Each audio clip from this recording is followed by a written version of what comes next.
Carbon sequestration is a hot topic around farming, so we went to meet Nicholas Roberts on his farm outside New Ross in County Wexford to learn more about it. This is a dairy farm, was previously beef tillage, but it's now a dairy farm. Okay, so this is a quiet time of year for you. You've got the feet up, you're relaxing. I wish, yeah. But this is what you sign up for. Right. January, February, right through until March, April are very busy on a dairy farm, but that's it. It's great to see new life coming every year. Absolutely. And cows back out to grass and the start of the same routine then. Yeah. We all need to be sustainable now. It's the new buzzword and everything like that, but I suppose trees certainly have a role to play on every farm, be it dairy, tillage, whatever. There's always portions that you won't be able to graze or you won't be able to plough or whatever. So it's a crop, the same as any other farm enterprise, so you're going to have a return after it. You know, timber prices are at an all-time high now, so I mean that's beneficial, of course, but it's very much a long haul. People have to have faith in it and try and just hope for the best, I suppose, with it. But I don't think anybody ever regrets planting trees. Professor Gary Lanigan is head of greenhouse gas research at Teagasc, and he told us that measuring carbon in forestry is easy, but it gets difficult when you get down to the soil level. When you talk about measuring carbon sequestration, it's very easy to do in forests because all you do is measure the standing biomass, but when it comes to measuring what's in the soil, it's actually very, very difficult. And if you want me to give you an analogy of that, it's like me telling you that I have a tap-on drip in a swimming pool, right? And the only way that you can measure how much water is going in is by measuring the height difference of water in the swimming pool over time. So what you have, it's exactly the same thing. So you've got a very large background of soil carbon and you're measuring a very small dripping input into it. So measuring it's very, very difficult. Only a small amount of carbon taken up by plants ends up in the soil, and farmers like Nicholas appreciate the role of carbon and the important role that their forests play. But questions remain. Everybody is now also talking about the sequestration with carbon, so it's obviously going to be a help to my farm here that's on it, but it's unquantifiable. I mean, I don't know what I'm going to get for that, or I don't know if it's going to return me anything. So I'd like some clarity on that from somebody. There are two issues. There's how much carbon you have in your soil, and there's how much carbon is accumulating every year. So if we take two contrasting examples, we take a grassland on mineral soil, okay, say a glaisol or a podsol. That's probably sequestering maybe about a tonne of carbon, half a tonne to a tonne of carbon per hectare per year. But you're trying to measure that in a background of 300 or 400 tonnes of carbon. So it's difficult. Both those mineral grasslands probably are sequestering carbon. On the other hand, you have a grassland on a peatland soil, and the carbon stocks in that soil isn't 300 or 400 tonnes of carbon, it's 3,000 or 4,000 tonnes of carbon, okay? And the problem with that is when you drain that peatland for agricultural use, that carbon, then oxygen is introduced into the system and it all comes out. So while our mineral grasslands are sequestering maybe somewhere about half a tonne of carbon per hectare per year, our peatlands are emitting 20 tonnes of CO2 per hectare per year on average. Okay. So the soil, the fundamental of all agriculture, the different types of soils are really important. Very, very important. So if I take, for example, a free draining brown earth, which most of our tillage systems would be on, they would be, in terms of, if you think of a carbon sink literally as a sink, it's like a wash hand basin.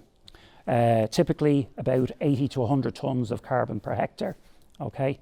And the reason it holds on to very little carbon is because the soil is very sandy, okay? And carbon needs to latch on to silt or clay particles because they have opposite electrical charges, okay? So it literally sticks to it. So for clayey soils like glaisols, podsols, grey-brown podsols, they hold much, much more carbon. That's much more like a bath. And then the peat soil is more like a very large swimming pool. Okay. Yeah. Anthony Browne and Liam O'Byrne are members of the Irish Wood Producers Group, and their concerns mirror those of farmers around the country. First of all, what we're hearing most is what ownership of the carbon credits. And I suppose then after that, it's with the policies coming down and with methane gas from whatever, I suppose farmers are very concerned and what way the stocking rates are going to go in the future. The government, so that they pay the carbons, they feel that, or pay the premiums on the trees that you grow. They feel that they own the carbons, but really it's the ground we own, and that's where the carbons lie. And I feel that, be hobby horse with me, I think unless that we get paid for these carbons, forestry will die a slow death. Who owns the carbon is important. But first, proper carbon markets have to be developed and a policy agreed on so that a proper return is made for all involved and a good price is achieved. Whether it's the voluntary market they're moving into or whether it's the certified market, okay? The difference between one is the voluntary market is essentially a notional credit, whereas the certified market, you have to have your carbon credits certified by a certification body like Vera or the Carbon Trust, etc. And of course there's a transaction fee there. But the price of carbon is very different, okay? So on the voluntary market, I think it's 15 to 17 euros a tonne. On the certified market, it's over 50 euros a tonne. Okay.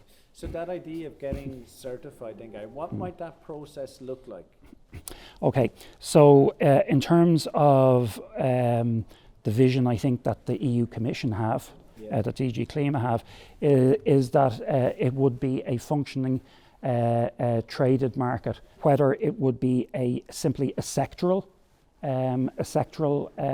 type approach where the credits would stay within agriculture or within agriculture, forestry and other land use, or whether it would be traded a free-for-all. Okay. So for example, Lufthansa, for example, could come in and buy the carbon credits in your forestry or in your peatland or whatever.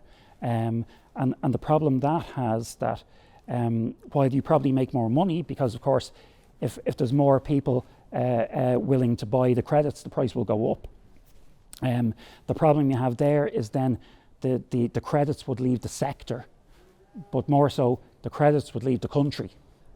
So then it would become harder and harder to fulfill our national obligations. So there's a balance between the individual's, I suppose, the individual's interest in getting the best price for carbon and the sectoral interest in making sure the sector meets its agricultural greenhouse gas targets and its land use change targets. Okay. As most farmers will tell you, markets are volatile places. Well, we were sugar beet growers here in 2006, Chris, so we were made redundant basically. It was a European decision. The sugar beet industry was closed down. We were compensated for 1 or 2 years profit margin on the crop, but that was it. You had to go off and do something else. So we were looking around for something at the time, and once again I was approached by a company that were involved with boiler sales, and they were looking for someone to do a wood chip supply for them. So that's how I got into it. It was maybe stumbled into whatever, but we're still going anyway, still at it. Yeah. Nicholas got into supplying wood chip when a boiler company approached him, and when his local producer group needed a depot for wood chip, he found himself well placed to get further involved in that market. The group were looking for somebody to operate a depot as they were having some difficulties when they were chipping on site. So I offered my services to them, and we came up with an arrangement whereby the timber from the grower's site is brought here on the lorries.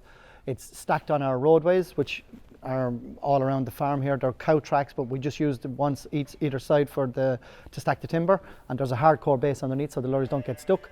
So then we have a drying period, then can take from 3 to 4 to 6 months or longer, and then a chipping contractor comes in and he chips the timber for us, and then we use outside contractors again then to deliver the chip to our customers, mostly Danone. Okay. So that's the bit that I do. I sort of, once the chipping is organised, then we just organise the logistics of getting it in chip, the logs into chip, and then onto a lorry and away at the right moisture content. The wood chip supply chain has now become an established income stream for farmers, but the carbon markets have to be developed so there's integrity in the system and the bodies responsible can stand over the carbon measurements. For agricultural soil carbon, it's a much more difficult process in terms of what we call MRV, measurement, reporting and verification.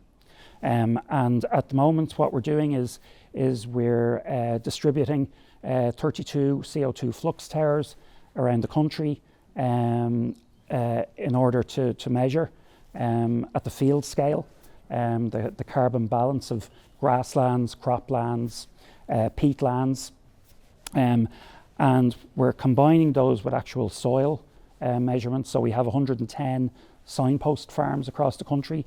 We've soil sampled every field in every one of those 110 farms, and we will then go around in about 5 years' time and do a resample. And so between both of those and then models, which we can mathematically model what's going on in terms of soil carbon, and mathematically recreate what's going on in the ecosystem. So we utilize the measurements that we make to validate the models that we have, and ultimately it's the models then that end up in the inventory.